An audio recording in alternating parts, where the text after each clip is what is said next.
Pour la troisième partie comptabilité carbone, vous aurez une première partie qui sera expliquer les principes. Ensuite, vous aurez un exercice pratique pour commencer à définir et à réfléchir au périmètre de comptabilité et à la cartographie de votre établissement. Donc, je vais peut-être passer un peu plus rapidement du coup sur la phase comptabilité carbone. Mais je vais juste vous donner deux, trois éléments et on passera à un petit peu l'exercice pratique qui vous permettra de vous mettre dans le bain, si je puis dire. Alors, en 2 minutes, qu'est-ce que c'est que la comptabilité carbone? Donc, on a vu que c'était un outil qui va nous permettre d'analyser et de voir, pour compter et estimer les émissions de gaz à effet de serre de notre activité ou de notre établissement, parce qu'on peut le faire à différentes échelles, hein, individuelles ou organisation, et de voir combien on émet. Et l'objectif, bien sûr, c'est d'identifier les postes pour lesquels on a des niveaux d'émissions importants pour pouvoir mettre en place un plan d'action, réduire d'une part ces postes, puisque ce sont des postes qui ont la plus grande quantité d'émissions de gaz à effet de serre, euh, et mettre en place du coup le plan d'action pour pouvoir respecter l'accord de Paris, la stratégie nationale bas carbone et d'autres éléments contextuels qui tendent du moins à définir une trajectoire à 2 degrés. Donc comment ça fonctionne? La comptabilité carbone, c'est en deux, trois temps, donc plutôt deux temps ou trois. La première partie, c'est la collecte des données, donc des données d'activité liées au transport, à l'alimentation, au chauffage. On a besoin de vraiment cibler le fonctionnement d'une activité à travers son volume d'émissions pour pouvoir faire le calcul. Et la phase de calcul des émissions de gaz à effet de serre, donc là notamment via un outil dédié. Euh, et euh, et la construction du plan d'action en troisième partie. Et comme on l'avait déjà mis là, c'est quand même un point à prendre en compte dans le fonctionnement du bilan carbone. Donc, qu'est-ce qu'on va compter? Il existe différentes sources de gaz à effet de serre. On a évoqué le CO2 principalement pour la combustion des énergies fossiles, mais aussi du méthane, provient notamment des élevages, et du protoxyde d'azote pour les différentes réactions chimiques qu'on peut avoir. Et il en existe encore d'autres. L'idée étant de définir une unité commune pour pouvoir compter l'ensemble de ces gaz à effet de serre. Donc, comme on l'a évoqué tout à l'heure, la principale unité, ça va être le CO2. Donc là, vous avez un peu plus détaillé l'ensemble des gaz à effet de serre, mais ça, c'est encore une fois précisé dans le kit. Si vous voulez aller plus loin, essayer d'expliquer, enfin voilà, aller un peu plus dans le détail dans les gaz à effet de serre au-delà du CO2. L'objectif, le message principal à retenir, c'est surtout qu'il existe d'autres gaz à effet de serre et que du coup, en termes d'action, on va bien sûr agir sur la consommation énergétique, mais sur d'autres, surtout quand on a des activités qui tendent à émettre beaucoup plus les autres gaz autres que le CO2. Donc, on a défini une unité de mesure qui va être l'équivalent CO2. Donc, ça va être l'unité commune pour pouvoir mesurer, entre guillemets, l'ensemble des gaz à effet de serre. Comme je vous l'avais précédemment dit, donc on fait un focus sur le CO2, mais qu'en est-il des autres gaz à effet de serre? Et en plus, ces gaz à effet de serre sont potentiellement beaucoup plus impactants, entre guillemets, puisqu'ils ont un pouvoir de réchauffement global, donc ils contribuent à un effet de serre pardon, plus important que le CO2. Donc, l'objectif, c'est de compter pour 1 kg de CO2, j'ai 1 kg de CO2 en termes d'effet de gaz à effet de serre. Par contre, pour 1 kg de CH4, j'ai 28, ça correspondrait à 28 fois le pouvoir du CO2. Donc, on a choisi un étalon et ça nous permet voilà, de comptabiliser avec une unité commune. Et comme vous le voyez, il y a des gaz, le N2O, c'est 265 fois le CO2. Donc, bien entendu, on ne peut pas faire de mesure directe des émissions de gaz à effet de serre. Donc, c'est pour ça qu'on va utiliser un outil de comptabilité pour les estimer, parce que finalement, ça revient à estimer et pas à compter les émissions de gaz à effet de serre. Ça, c'est le principe valable pour tous les outils de comptabilité.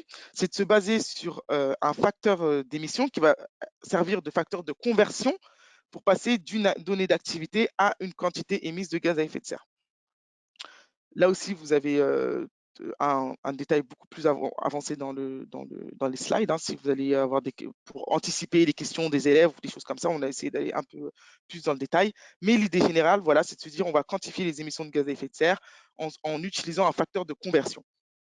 Et ces facteurs de conversion, ils existent, ils ont été calculés et ils sont disponibles dans une base de données qu'on appelle la base carbone, euh, et voilà, dans laquelle vous pouvez retrouver différents facteurs de conversion pour calculer vos émissions de gaz à effet de serre.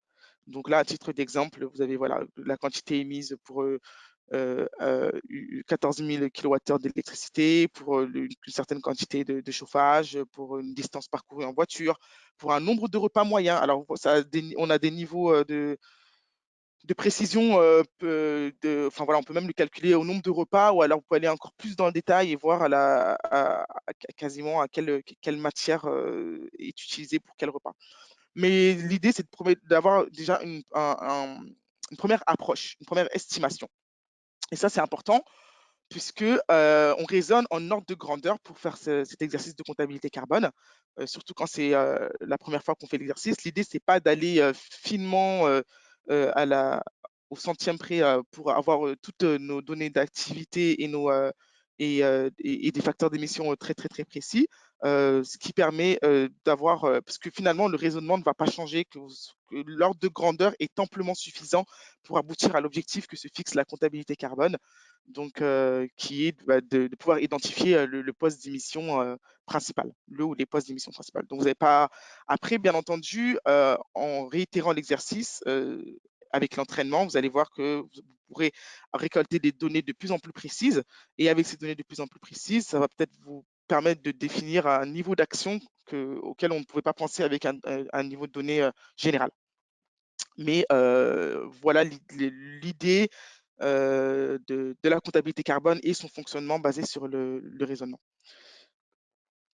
Donc, l'idée, c'est vraiment de se dire où est-ce que je vais agir et sur le périmètre que vous aurez défini, avec des hypothèses, bien entendu, que vous aurez prises en fonction du type de données que vous serez plus ou moins apte à récupérer auprès des divers acteurs. Donc, le périmètre d'étude, qui est très important à définir, puisque c'est une première image qui vous donne la place pour un établissement scolaire, de voir l'ensemble des activités qui ont trait à l'établissement scolaire. Donc là, j'ai mis à titre d'exemple des TP, des émissions liées à la formation, si c'est des déplacements ou si c'est de l'approvisionnement particulier avec certains types d'achats, mais également des événements plus banals qu'on peut retrouver, tels que la restauration. Et l'idée, c'est d'identifier déjà toutes ces activités. Ça donne vraiment une première vue d'ensemble qui peut être aussi intéressant pour les élèves que pour les adultes. Quelquefois, pour les élèves, on se dit, bon, est-ce qu'on a vraiment une idée de comment fonctionne l'établissement en dehors du trajet du domicile établissement, de la restauration, mais de voir un petit peu que ce soit l'entretien de l'établissement au niveau du bâtiment, s'il y a des travaux à faire, des extensions, enfin, même pour l'élève, essayer de définir vraiment une image d'ensemble de l'établissement. Et à partir de cette image d'ensemble, ça va être un premier point pour identifier les flux d'activités liés à chaque poste. Donc ça va être la partie qui va suivre. Une fois que vous avez fait votre périmètre et identifié chaque activité, l'idée étant de collecter les données. Donc, c'est la partie qui va être propre à chaque établissement, d'avoir ces données en fonction de la taille de l'établissement, du nombre d'élèves, enfin du nombre de personnes qui fréquentent l'établissement. Et collecter les données va vous permettre de les lier aux fameux facteurs de conversion qu'on appelle des facteurs d'émission. Donc, ça vous donne déjà à peu près vous allez voir à chaque étape des ordres de grandeur, de se dire, ah, mais pour tel produit que j'utilise en TP, le facteur d'émission est très élevé, ou alors pour le repas, c'est moins élevé, ou alors pour le déchet, c'est autour de cet ordre de grandeur. C'est aussi un exercice qui va, au fur et à mesure, vous permettre d'intégrer des ordres de grandeur, et ça, c'est très intéressant pour raisonner de manière générale. Donc, il y a une procédure qu'on vous donne tout au long du projet pour collecter les données et pour préparer la collecte. Parce que finalement, la collecte, ça va être une partie pour laquelle vous allez avoir besoin d'acteurs qui sont Alors, pour les élèves, du moins, qui vont avoir besoin d'acteurs, qui sont les professeurs, mais aussi du personnel des établissements, hormis les professeurs. Et quelquefois, si vous y arrivez, d'avoir des données par d'autres acteurs, d'autres parties prenantes en dehors de l'établissement, ce qui peut être le cas. Donc, l'idée, c'était là de vous faire travailler sur la cartographie de l'établissement pour voir quelles sont les sources d'émissions déjà, pour pouvoir les visualiser, enfin avoir une image du fonctionnement de l'établissement, et pour après pouvoir récolter les données et définir des actions une fois que le bilan carbone sera établi. Donc l'idée, c'était, je pense qu'on va essayer de le faire peut-être directement en live, parce que le temps court. Je vais noter directement, alors que j'avais réussi à faire fonctionner le klaxon, mais la gestion du temps va être un peu plus compliquée sinon. Donc, je vais vous inviter là, donc réaliser la cartographie, c'est définir les postes pour l'établissement.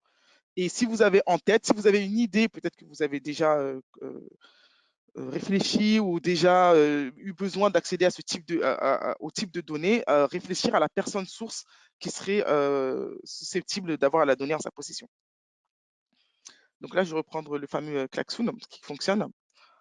Et peut-être que vous pouvez ouvrir vos micros tour à tour pour identifier les postes d'émission d'un établissement scolaire.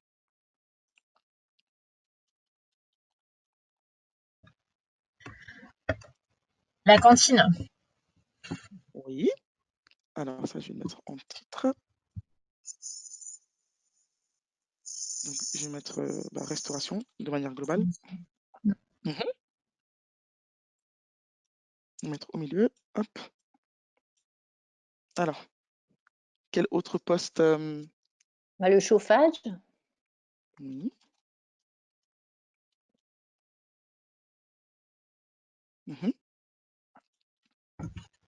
Le matériel pour les professeurs, les achats.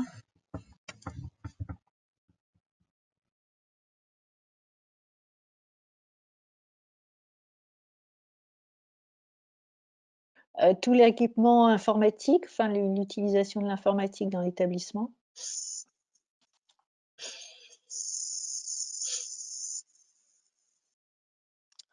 Vous avez évoqué, du coup, je vais le mettre le conseil départemental, qui peut être une partie prenante pour le collège.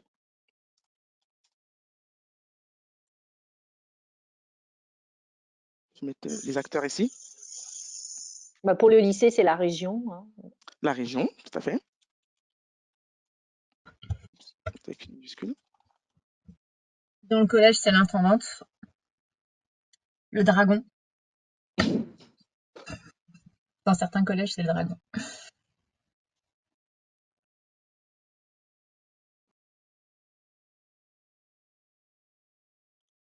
Est-ce qu'on peut élargir au moyen de transport utilisé par bien sûr, transport. les membres de la communauté scolaire? Tout à fait, transport. Ouais. Nous, on a les matières premières et les matières premières alimentaires, hein, puisqu'on est une école de boulangerie-pâtisserie. Et du coup, on a aussi tout, on va dire, nos prestataires, les meuniers, voilà, nos fournisseurs en fait. Ça va être une sous-partie achat particulier pour. C'est pas achat particulier. Ouais. Je crois qu'ils ont dit chauffage. On a chauffage ici, mais on peut mettre chauffage ou énergie, c'est bien l'énergie, électricité. Nous, c'est énergie pour les fours. Ah. Je vais le mettre en sous-catégorie le chauffage, comme ça à l'énergie. Alors, vous avez évoqué les fours.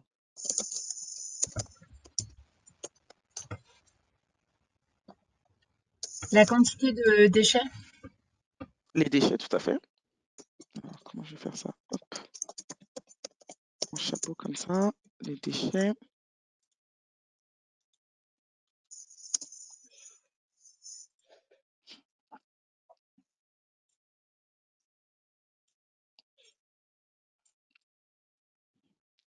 Après, par exemple, achat, vous voyez, on a commencé à mettre des sous-parties, mais il y a également enfin, vous pouvez décliner, hein, bien sûr. Achat, préciser. Vous avez évoqué matériel pour les professeurs, donc je suppose c'est peut-être tout ce qui est cahier, stylo, etc. Un feutre Velleda ou crayon Velleda.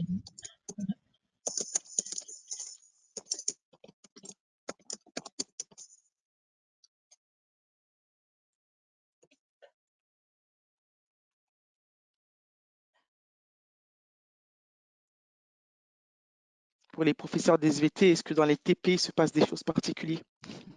Ah bah, oui, on a forcément des achats aussi de matière, on a de la consommation d'électricité, voilà, Oui. quand on fait des expériences. Ouais, ouais.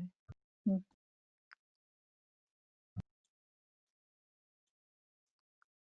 Donc là, TP, je peux rajouter peut-être achat pour le...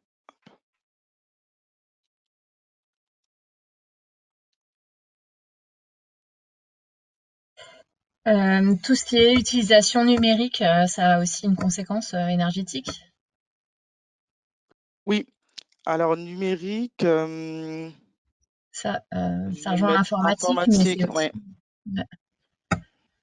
l'utilisation croissante par les élèves du numérique quand même.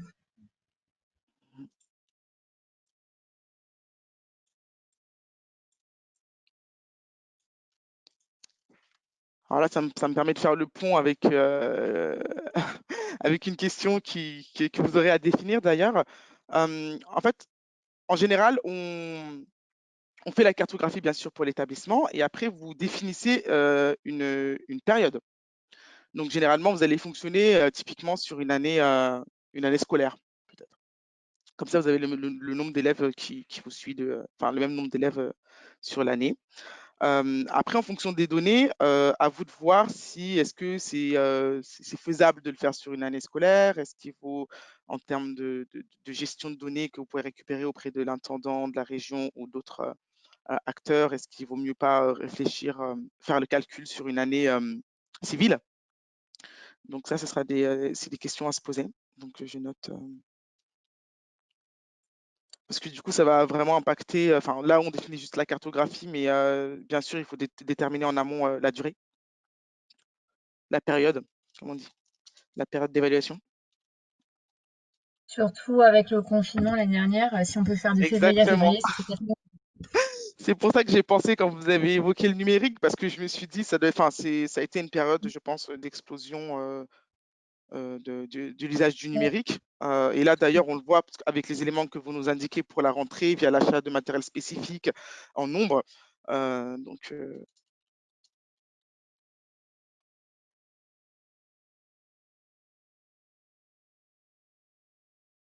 voilà, sur quelle période? Bah, c'est pas mal, hein. Restauration, déchets, achats, informatique, transport, énergie. Alors l'idée, voilà, c'est aussi en parallèle de réfléchir aux personnes ressources. Donc le conseil départemental, la région, l'intendante ou l'intendant, qui pourraient être en possession de données. Après, on va également vous fournir des outils de collecte. Puisque pour certains postes, vous pourrez le réaliser, le définir en interne, hein, typiquement pour les transports. Vous pouvez définir un questionnaire, par exemple, pour les élèves, pour voir en fonction du moyen de transport qu'ils utilisent pour venir. Voilà. Après, c'est vrai que pour les éléments très spécifiques, type l'énergie, quand on a besoin d'utiliser des factures ou des données plus précises, ça nécessite de recourir à une autre personne ressource. Donc voilà pour la cartographie. Merci pour votre contribution. Voilà les types de données également qu'on avait, donc une liste non exhaustive établie pour un établissement scolaire. Donc vous avez pratiquement tout cité. On avait également rajouté l'immobilisation. Alors vous l'avez partiellement cité avec l'informatique, puisque le matériel informatique sera une partie du matériel qui fera partie de ce qu'on appelle immobilisation. Donc l'immobilisation, c'est des achats qu'on amortit sur du long terme ou qui sont conséquents, type rénovation, si vous êtes dans un lycée ou dans un établissement qui subit qui fait l'objet de travaux, par exemple, ou de choses comme ça, ou le mobilier, autre élément qu'on n'avait pas cité, voir la fréquence de renouvellement et la période sur laquelle s'il y a une extension de l'établissement ou des choses comme ça qui nécessitent d'acheter plus de mobilier, des véhicules quelquefois. Donc ça, on va le voir peut-être pour des. Alors là, je pense que non, pas tous les établissements ne sont pas. Tout le monde est en région parisienne, mais pas sur Paris. Donc vous allez potentiellement avoir des cas pour des personnes qui sont soit dans des départements avec plus ou moins de transport. Enfin, ça peut être intéressant de voir justement les différences. Donc, on vous a mis un titre d'exemple. Là, c'était voilà, pareil, chef du restaurant, des personnes ressources à impliquer. Donc, d'où l'intérêt aussi d'avoir présenté un petit peu pour vous tout un ensemble de,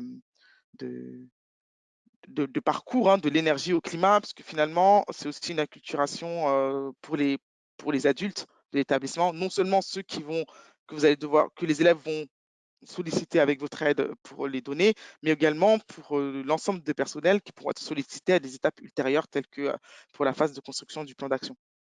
Donc, c'est très important de faire également cette, cette, cette cartographie des personnes, sachant que pour certaines données, voilà, ça va être plus ou moins, ça va prendre plus ou moins du temps pour les récupérer. Donc, c'est utile pour anticiper également la gestion du temps sur le projet. Donc, comme je vous le disais à titre d'exemple, pour voir des établissements différents, un établissement dans une grande ville ou un établissement dans une plus petite ville ou en région ou dans un endroit avec moins de transport, ça peut être intéressant d'avoir les différences sur des postes tels que le transport notamment. Alors là, c'était un exercice peut-être pas complètement exhaustif, mais de la cité scolaire du coup Hélène Boucher, hein, qui a été réalisé en 2004 dans le cadre d'une étude avec une école d'ingénieurs. Et ils ont pu déterminer certains postes. Donc, vous voyez, là, c'était l'aspect énergétique qui revenait en premier. Alors que là, on a un autre exemple d'une cité scolaire qui se situe à Longuenesse, donc pour lequel on a du coup des déplacements beaucoup plus conséquents, probablement liés au manque de transport en commun à proximité et d'utilisation peut-être plus importante de la voiture. Donc, c'est également c'est intéressant de faire l'exercice et de voir les disparités, les différences qu'il peut y avoir entre deux types d'établissements, parce que finalement, c'est vraiment la partie propre, hein, en fonction des données que vous allez récolter, qui vont permettre de définir après des actions. Donc, les actions à définir pour Hélène Boucher vont être différentes dans une certaine mesure, peut-être pas pour des postes de type restauration ou autre, mais en tout cas sur le poste transport des élèves et du personnel qui fréquente l'établissement, on va peut-être pas orienter de la même manière en fonction de la disposition et de l'existence de transports en commun à proximité ou pas. Donc, la phase qui suivra, bien sûr, après l'identification des postes majoritaires va être de cibler des actions. Donc, voilà, comme je vous le disais, en fonction vraiment, après ça va prendre en compte avec le contexte. De voir ce qu'on peut identifier tout de suite, ce qui peut être mis en place. Donc, est-ce que ça dépend, est-ce que c'est des actions que les élèves peuvent mettre en place? Est-ce qu'ils ont besoin de l'aval du chef d'établissement? Est-ce que le chef d'établissement a besoin de l'aval du département ou de la région? Voilà, c'est vraiment des réflexions à différentes échelles. Et ça va dépendre bien sûr du poste qu'on va cibler, parce que quelquefois, on ne va pas pouvoir mettre en place des actions tout de suite, parce que ça va nécessiter des niveaux de validation hiérarchique, mais également de voir est-ce qu'il est important de cibler ces émissions. Donc, l'idée, c'est vraiment de planifier ça dans le plan d'action pour pouvoir remettre en place ce qui peut être mis en place ou formaliser ce qui existait déjà pour l'amplifier, pour voir comment l'étendre à plus de personnes et le suivre via un indicateur pertinent qu'on choisira et qui sera peut-être plus facile à suivre pour réitérer le bilan carbone ou suivre l'action sur l'année suivante. Donc, l'idée, c'est de partir de la première étape, hein, qui est l'évaluation des émissions de gaz à effet de serre, puisque c'est la première étape pour développer une stratégie bas carbone, c'est de savoir d'où on va un petit peu, hein, c'est l'état de l'art, savoir à quel point on est, pour petit à petit mettre en œuvre le plan d'action, le suivre et arriver à développer une stratégie bas carbone d'un établissement ou d'une organisation.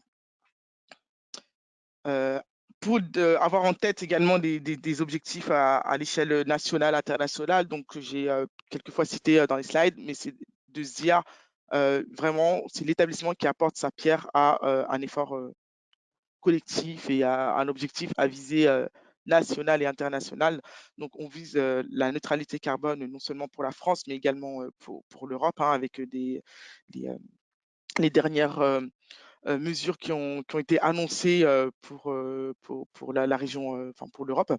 Donc, c'est un train qui est en marche, si je puis dire, et dont on a besoin d'avoir le maximum d'acteurs à toute échelle pour y participer.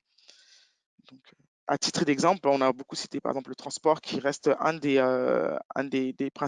poste principal d'émission à l'échelle nationale ou même à l'échelle mondiale, c'est le principal poste d'émission de gaz à effet de serre. Bien entendu, via l'utilisation des émissions des combustibles fossiles et de tout ce qui s'ensuit. Donc globalement, on a une projection pour atteindre la neutralité et on évalue bien sûr également à échelle nationale de manière annuelle les objectifs qu'on s'est fixés et ce qu'on a réalisé pour voir l'écart. Donc là, on a un écart de plus 4,5 par rapport à l'objectif de 2018, donc qui n'a pas été atteint. D'où l'idée de réitérer la comptabilité pour réajuster, se rendre compte peut-être plus de l'urgence, motiver beaucoup plus d'organisations et d'acteurs à se lancer dans la transition, puisque finalement, faire la comptabilité, c'est aussi un moyen pour eux de juger des risques, que ce soit des risques de transition, des risques physiques vis-à-vis de leur activité et de la pérennité de leur activité dans le temps. Ça, c'est un autre exemple qu'on peut voir de comptabilité carbone à l'échelle individuelle. Donc, c'est également une slide qui figure dans les supports. Donc, à l'échelle individuelle aussi, on peut repérer rapidement les grands postes d'émissions. Là, vous avez bien sûr l'alimentation, les biens de consommation, parce qu'il y a un focus spécifique dans les supports de sensibilisation sur la partie biens de consommation avec un détail plus centré sur le smartphone, par exemple, pour voir l'impact des matières de la fabrication, parce que quelque temps, on peut penser à l'utilisation sans penser à la phase amont, qui est une partie très consommatrice d'énergie et émettrice de gaz à effet de serre. Donc voilà, ça peut être également les transports, les services. Donc c'est quelque chose, en fait, finalement, le faire à l'échelle de l'établissement permet d'avoir une idée pour une échelle organisationnelle, mais aussi de le refléter à l'échelle individuelle pour ce que chacun peut faire en tant que citoyen. Donc, globalement, l'idée, c'est de retenir que la comptabilité carbone, c'est une démarche en 2 temps qui fera partie du projet établissement bas carbone pour aboutir au bilan de l'établissement et à la préconisation d'action. Donc là aussi, pendant la phase de restitution, ne pas hésiter vraiment à mobiliser autant de personnes que possible, hein, pas seulement les personnes qui ont participé, mais parce que c'est une phase de sensibilisation continue, surtout pour ceux qui ne sont pas centrés ou qui n'ont pas les mains dans la pâte, si je puis dire, pour la réalisation du projet. Mais c'est très intéressant de les solliciter quand il faut pour évaluer ne serait-ce que la faisabilité d'une action de réduction à laquelle on aurait pensé, et également pour leur participation à mettre en place ce plan d'action. Et c'est aussi une manière du coup de les sensibiliser aussi de leur faire prendre conscience du sujet et pour qu'ils puissent aussi le diffuser à leur tour pour que ce soit une grande chaîne positive pour tout le monde. Donc, on a un outil, l'outil essentiel pour représenter le profil d'émission d'une organisation. À la suite de cette session, on va vous envoyer de toute façon le kit avec l'ensemble du matériel disponible. Petit à petit, il y a quelques supports qui vous accompagneront, type les outils de collecte et les guides qui sont encore en cours de finalisation, mais qu'on rajoutera au fur et à mesure. Et l'approche reste monocritère, mais bien entendu, vous verrez que tout au long des supports de présentation pour les élèves, on a tenu quand même à évoquer les impacts autres que sur l'aspect critère monocarbone, même si ça permet, c'est assez inclusif en fait, hein, comme critère le carbone, parce que ça permet de toucher à tout. Et pour en savoir plus, donc au-delà des supports, des vidéos qui sont incluses dedans, vous avez aussi les MOOC qu'on a déjà réalisée toujours en partenariat avec l'association Avenir Climatique, qui porte sur 3 saisons. La première sur les enjeux en général énergétiques et climatiques. Donc, ça se résume à 5 vidéos de 15-20 minutes. Une saison 2 qui est centrée sur la comptabilité carbone. Donc, pareil, 5 vidéos de 5-20 minutes pour aller en détail, pour comprendre la comptabilité carbone, pourquoi on l'a fait, comment on l'a fait, avec quels outils et dans quel objectif. Et la saison 3 qui est un peu plus sociologique, si je dirais, puisqu'elle porte sur les freins à l'action, les freins à différentes échelles, hein, politiques, individuelles, qu'on a en appréhension du sujet du changement climatique.